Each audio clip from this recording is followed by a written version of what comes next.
Yo, what is up guys, it's Pedro here, and in today's video I want to talk about Kendrick Bourne and the Washington Commanders possibly signing him today and how they got some good news about that. If you guys are new, make sure to subscribe, hit that like button and that notification bell as well so you never miss a video. Also check out Sleeper, link in the description. And I will also touch on the Brian Robinson and Bill Krosky-Merritt stuff that I talked about yesterday. Really more Bill Krosky-Merritt in the other video because some of y'all weren't believing the report, so we'll talk about that as well. But the Commanders got some good news about Kendrick Bourne on last night and today. So Kendrick Bourne actually visited the 49ers and was scheduled to visit here as well, but a lot of people were like, you know what, he's visiting with the 49ers first, and he's not going to make it out of San Fran, and he's just going to sign there. Well, guess what?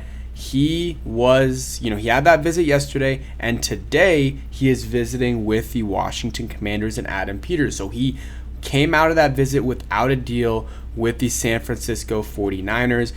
Kendrick Bourne, veteran wide receiver, will get into all of his stats and everything that you need to know as well a little bit later. Has that connection with Adam Peters. Obviously, Adam Peters was assistant GM while he was there. So, he was at Dulles. This was today? Yeah, this was yesterday, last night, and Kendrick Bourne posted that on his story, en route to Dulles International Airport to meet with the Commanders.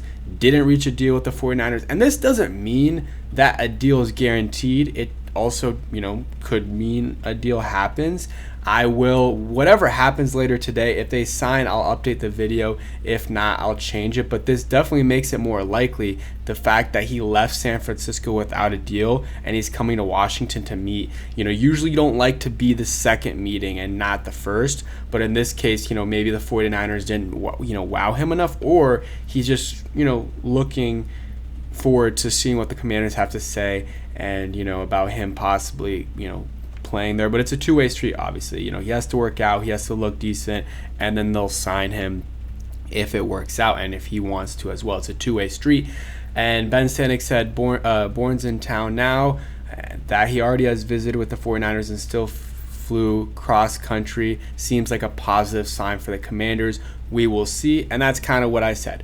So I believe it is a good sign for the Commanders that, he already visited with the 49ers and he still wants to take that Washington Commanders visit. If a signing happens, I believe it'll be today or tomorrow. I mean, you're playing in less than a week. You're really 5 days away, the game is. So I doubt if Kendrick Bourne is signed, today or tomorrow, that he plays week 1, but you want to have him acclimated as quickly as possible to get him into not just football shape, but learn the offense, know his teammates, stuff like that, because that stuff does matter. It does matter, and it's, part of the reason it takes some guys time to, get those stats up when they get traded for midseason and stuff like that. So Kendrick Bourne, I think it would be a good signing. We'll get into his stats in a little bit. He's not going to be a 1, a 2, even a 3. I think the best case for him is a 4 and even a 5. He is what maybe we thought, or more specifically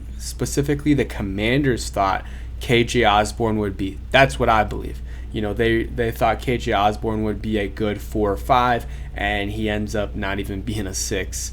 Like, he was just bad. He was bad for us. So real quick though, a word from today's sponsor. And a huge shout out to Sleeper for sponsoring today's video. Sleeper is the best way to experience and connect over sports together. They have fantasy sports leagues, which I'm involved in. I have a fantasy league, dynasty league, on Sleeper. You also can make real money on picks. So this week I do have 3 picks for the Washington Commanders New York Giants game. I believe Chris Rodriguez will have a pretty big game, getting over 27.5 rushing yards against the New York Giants. I think Graham Gano will have over 5.5 kicking points, so field goals count as 3, extra points count as 1. I think he'll get around 6, maybe a little bit more than that. And then Austin Eckler over 19.5 receiving yards. I think he will have a big day for sure. So make sure you guys check out Sleeper. Use promo code Pedro on Sleeper and get 100% match up to $100. Link is in the description Terms and conditions apply. All right, and again, a huge shout out to Sleeper. We'll be working with them this season. Super excited about that. All right, so Kendrick Bourne, let's talk about some of his stats and everything. So, he played with the Patriots recently, played with the 49ers, obviously, and, he's had some success. Has he been a number one? No, like two it's in his first season with New England. I forget who was in their receiving core that year, but it's still 800 yards. Like 800 yards is good. That's low level 2, which again, if we had the 800 yards from Kendrick Bourne this year, that would be outstanding, but that's not going to happen. Could we get 400, 500? That is a possibility, and that would be pretty good in my opinion, considering we don't have we have Terry, we have Noah Brown, we have Deebo Samuel. Those guys are good. Those guys are vets. But here's the thing, injuries happen. Noah Brown, he's already hurt. He's gonna probably start the season healthy, maybe not fully healthy, but he's gonna start the season off healthy. But you don't know what happens the rest of the season. So Kendrick Bourne is a good insurance policy. If the Commanders do sign him, he's a very good insurance policy for possibly if Noah Brown gets hurt, even some of the other guys getting hurt. And even if no one does get hurt, he's still what? You got Terry, Noah, and Deebo as your top 3. And then after that, Kendrick Bourne could be your 4, or hopefully he's your 5 in terms of production behind Jalen Lane. But if not, you have him as your 4. Again, this is all if the Commanders sign him, but I think it's trending in that direction. And, last year, played in 12 games, 300 yards. Not super impressive, but over a 17-game season, that's probably around 500 yards. But the year before, had 400, I didn't even realize this, had 400 yards in 8 games. So was on pace for over 800 yards and 8 touchdowns. So like on pace for, I would say like 850 yards and 8-9 touchdowns, which is very good. And that's much better than what we had from our number 2 last year.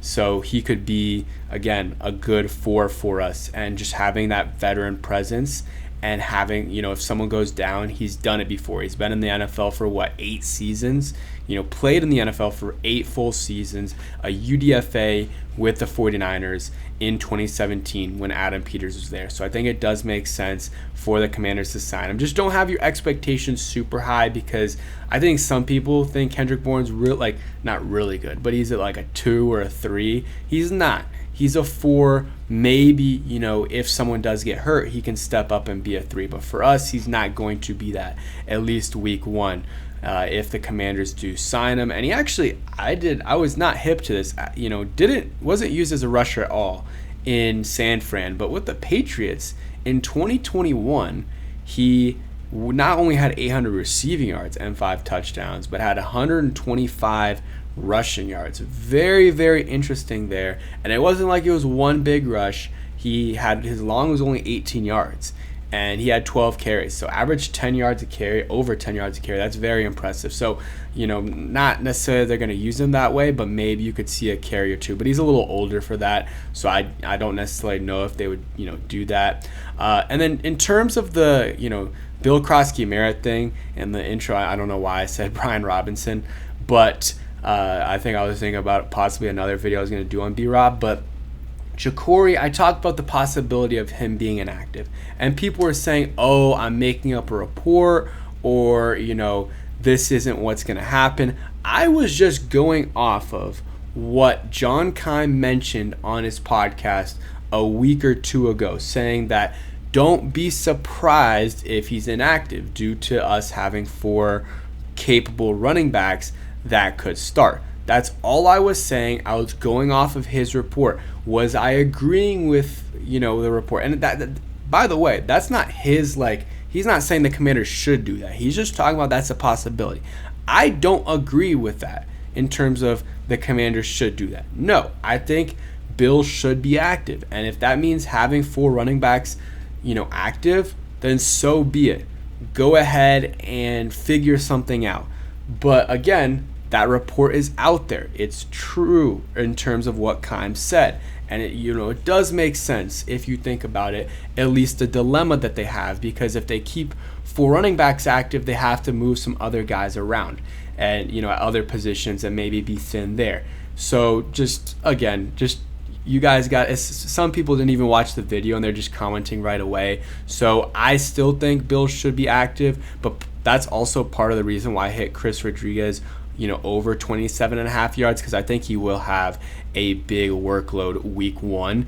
Even if Bill's active, I believe that, they're going to be kind of splitting the carries, and then down the line, you could see Bill getting a lot more of a workload than he's getting, in week 1, week 2, week 3. So something to keep in mind with, the Commanders' backfield. This is a big game, guys. Week 1, this is one of your easier opponents, but first off, it's week 1, anything can happen. Second off, it's the Giants. They have, a decent defense and they got some playmakers on offense. And 3, it's a divisional opponent. You never know what can happen. So, NFC East, they're all playing each other. Should be a good week, but again, you just have to, you can't be too confident. I like our team and I think we're good and I think we're going to win, but this is an important game and it is one of the easier games on our schedule. This year's schedule is hard though. This year's schedule is hard. But yeah, that's it for today's video. Hope you guys enjoy.